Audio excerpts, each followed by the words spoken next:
Good morning. How the devil are you doing this fine day? Me? Well, I'm hoping and praying that the gods of technology are smiling upon us today because we've got not one, but two guests lined up for your viewing pleasure. Apologies for the opening sequence there. It just refused to play nice this morning, which doesn't bode well for the technology.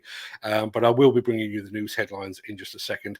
And if you have any questions for Neil Edwards, CEO of market intelligence provider The Builders Conference, then drop them in the chat now and we'll get to them just as soon as we can. So while the signal holds, let's roll that intro and get the show underway.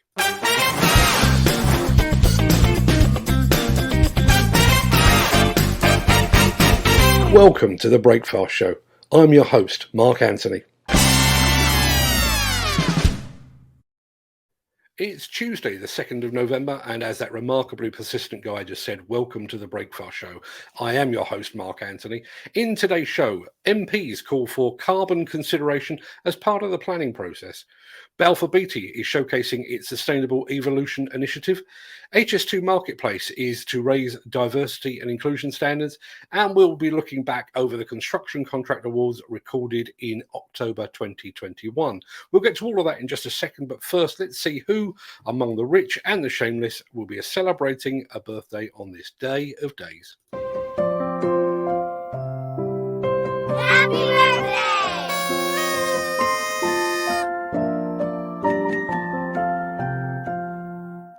And it's many happy returns to Marie Antoinette. Let them eat cake, she said. Don't mind if I do, love.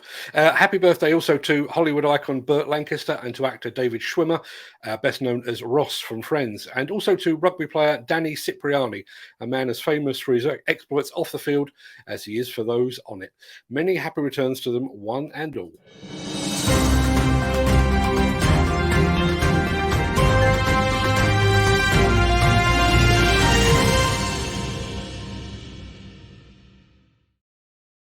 So yesterday afternoon, I received a phone call from our roving reporter, Peter Haddock, that said simply, can I come on the show tomorrow? On the basis he's never let us down in the past, I very quickly agreed, even though I have absolutely no idea where he is or what he's doing. I can see him lurking in the green room as we speak. So let's roll his theme tune and I'll bring him onto the show.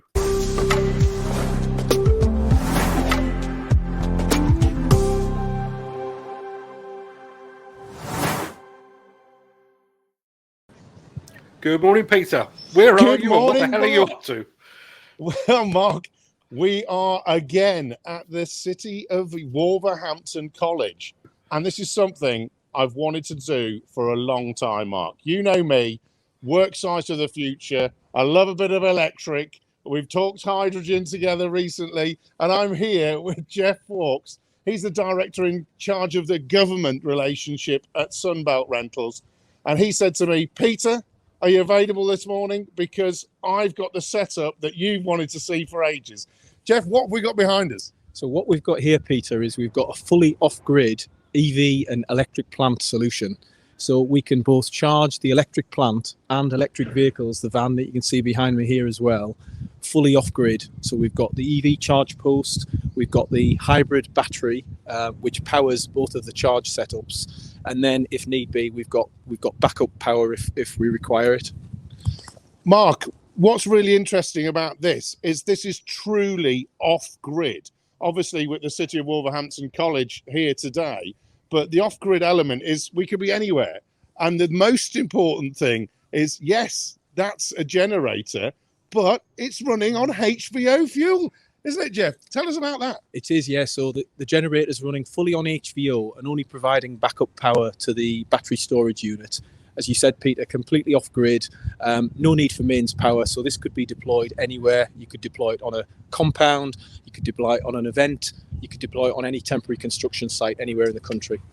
And Mark, what's really super exciting about this, for me in particular, is the fact that we're talking about exactly that, hybridization.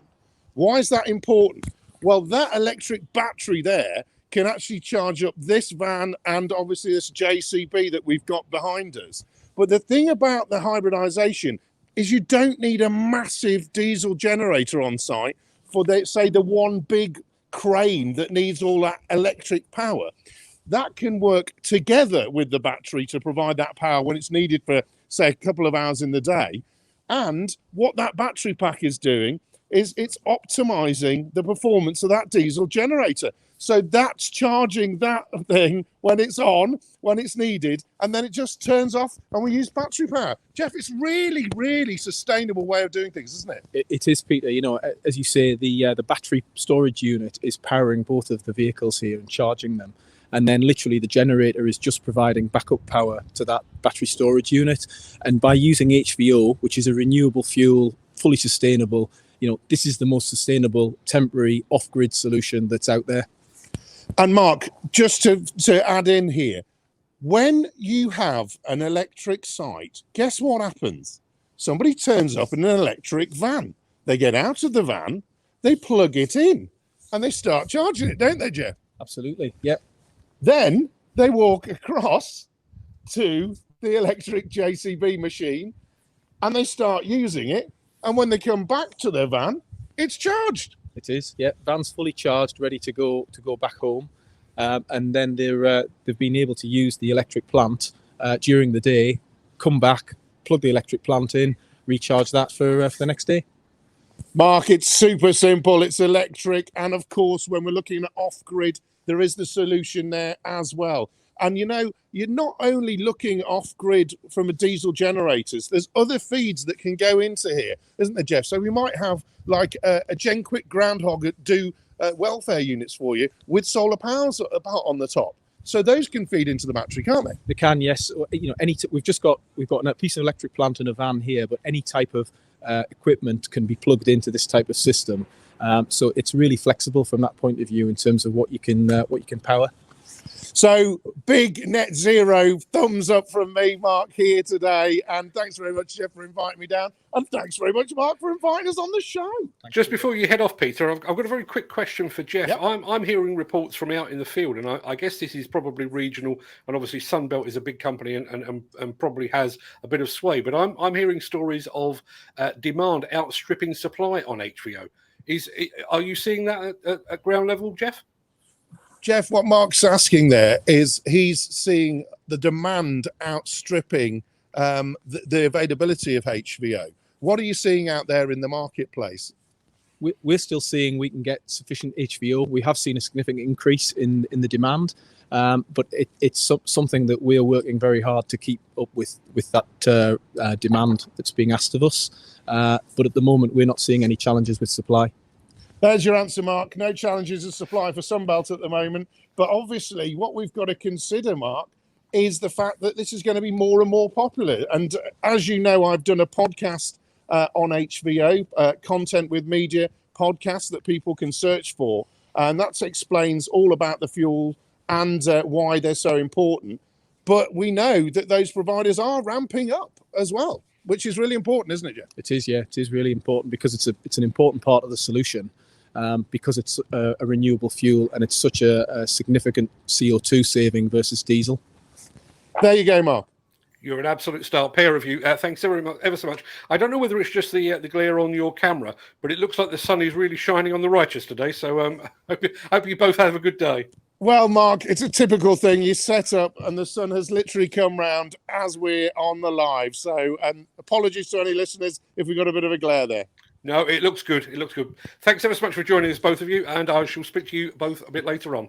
Thanks very much, Mark. Bye-bye. Right, we've got something else to follow that up when I can find it. There we go. Axoft and Svantec are your high-end partners for noise, vibration, dust, and air quality systems, sensors, and software. To find out more, visit axoft.co.uk or call 01234 639 550. Councils should have the power to call for net zero emissions as an unconditional requirement of all new developments. That is the takeaway from our cross-party Housing, Communities and Local Government Select Committee's report that calls for net zero to be given a central role in the National Planning Policy Framework. The committee said the government's recent net zero and heat building strategies should have said more about how councils use planning to shape communities to reduce carbon emissions. It recommends means that £500 million should be invested in the planning system over the next 4 years. MPs are calling for the technical consultation on the future home standard to be brought forward to 2022, that's so next year, to ensure that 2025 targets are met. They also want the government to consider setting a further target of moving to zero carbon homes, by 2030. Of course, this proclamation has been timed to coincide with the COP26 climate change conference that is currently taking place in Glasgow. There is, of course, no guarantee that the report's recommendations will be taken on board.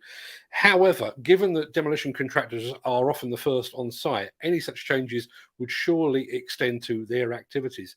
This is a subject that I alluded to in a recent video called Green Light, Red Light. Now, if I play my cards right and press all the right buttons, which will be a first, I should be able to share that in the chat with you right now.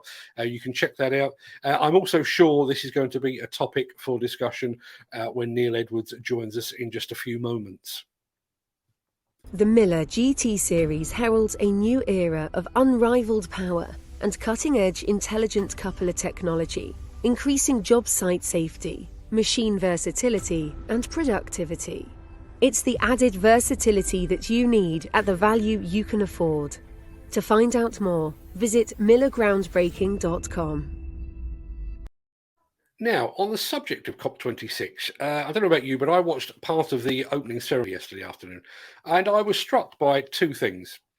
The first is that Sir David Attenborough seems to command more respect than all the world leaders combined. The second is that the conference, a conference involving world leaders, seems to work very differently to those involving actual humans. Much of what I saw yesterday seemed to be different people with different national flags and different accents, saying that the world has a climate change problem. I realise that the real work of the conference will take place away from the glare of the media spotlight, but even so, there seemed to be a lot of accepting that the planet has a problem and precious little on what anyone is planning to do about it. Thankfully, it seems while politicians talk, some companies are taking genuine and meaningful action. Yesterday, we brought you the news of how JCB is planning to harness hydrogen fuel to reduce the environmental impact of its equipment. And today, we're going to look at Balfour Beatty, one of the largest and best-known construction and civil engineering contractors in the UK. The company is embarked upon what it describes as a sustainable evolution, and now it has produced a new video to showcase that evolution. Have a look at this. So welcome to our Sustainable Evolution Showcase. We are here at our plant and fleet depot in Shott, Scotland. Our Sustainable Showcase hosts a broad range of innovative solutions that we're adapting or trialling, from electric plant to vehicles through to modern methods of construction and simulators to help us get it right first time. I'm now going to take you to speak to Mark, who's going to tell us about digital technology.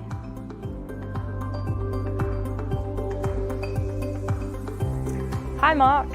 Hello. Great to see you. And you? So what new technology and equipment are we bringing in that's helping us to reduce our carbon emissions? So there's probably a range of options. We're currently looking at operator training. So we're bringing our operators onto a simulator. It allows them to get all their practice, go through the theory and the training, get used to it before we put them out on site. We don't have machines working whilst they're learning. They're doing the hard yards on the machine.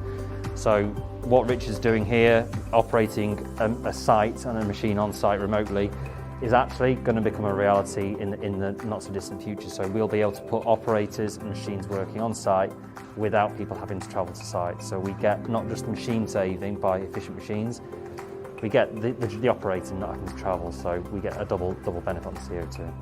Technology and data-wise, we've actually introduced JCB LiveLink as our telematics platform of choice. So that's allowed us to bring all OEM data onto a single platform so we can understand operating time, machine idling, fuel usage, CO2 generation, etc.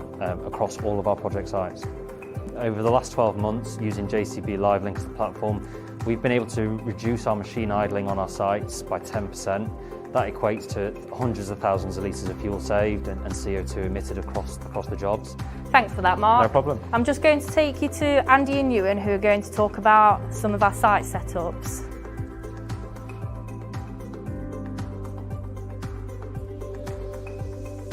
Hi guys. Hi. So I'm just joined here by Andy and Ewan. So can you tell me why site setup is so important for reducing our carbon footprint? Yeah, in terms of site setup, it's really important to reduce fuel consumption, reduce carbon emissions. We need to achieve this by using software, intelligent software that's going to assist with the reduction of carbon emissions and fuel reduction. If we set the standards at the start of the contract, hopefully that should filter through to the end of the contract with that mindset. We've now started building these EPC B rated cabins, which are heavily insulated above what we normally do, which lets us reduce the size of heaters that we need and the size of water heaters, which allows us to reduce the power that's needed to run the cabins. We're also looking at water harvesting, so we would be collecting the water off the gutters on the cabins, and that would be gathered into a harvester, which would then pump it back in to the cabin to flush the toilets. If we do that, that doesn't just reduce the water usage, it also saves trucks coming and delivering water, so that will reduce the carbon footprint as well. Thanks for that.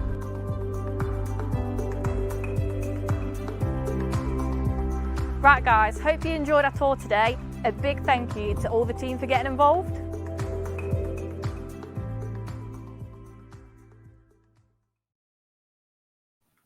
Balfour Beatty, like JCB and Sunbelt Rentals, are setting a standard, and thankfully all three are actually big enough to influence the wider supply chain.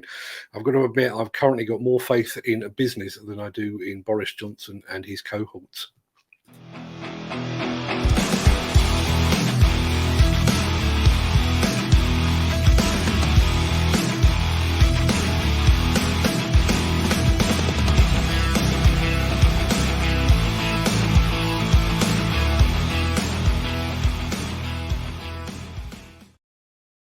Now, speaking of industry-driven change, HS2's pledge to increase diversity and champion inclusion across its supply chain has taken another giant leap forward with the launch of its new Marketplace platform. HS2 Marketplace, which launched yesterday, is designed to support companies of all sizes who are engaged in HS2 supply chain by equipping them with the tools they need to embed diversity and inclusion best practice across their business processes. Over 2,300 businesses have already won work on HS2, and thousands more are expected to join them as a £25 billion worth of HS2 contract opportunities flow out of the wider supply chain over the coming years. Through the Marketplace platform, businesses can access training and resources to support them in meeting and evaluating progress against key performance indicators set by HS2. Mark Lomas, Head of Equality, Diversity and Inclusion at HS2, said, with 2 decades of construction work ahead of us at HS2 is naturally placed to be a real driver for change. And we'll achieve this by ensuring that every company engaged in delivering Britain's new railway plays their part in setting a new EDI standard. HS2 Marketplace enables our suppliers to be confident that their practices and processes, from recruitment through to the workplace environment, are truly inclusive and follow the best practice standards we have set and we now expect.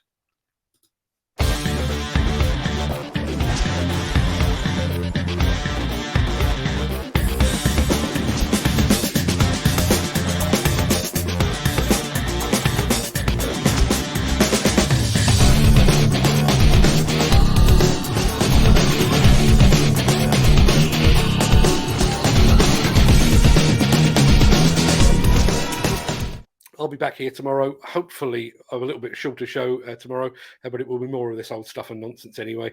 I'm going to roll the outro and then I'm going to hop over into the chat very, very quickly because, as I say, my breakfast is getting cold. But thanks for being here, everyone. Thanks for Neil for being here. Thanks for Peter and Jeff earlier on up at Sunbelt. Thanks for everybody that took part in the chat. I'll see you over there in just a second.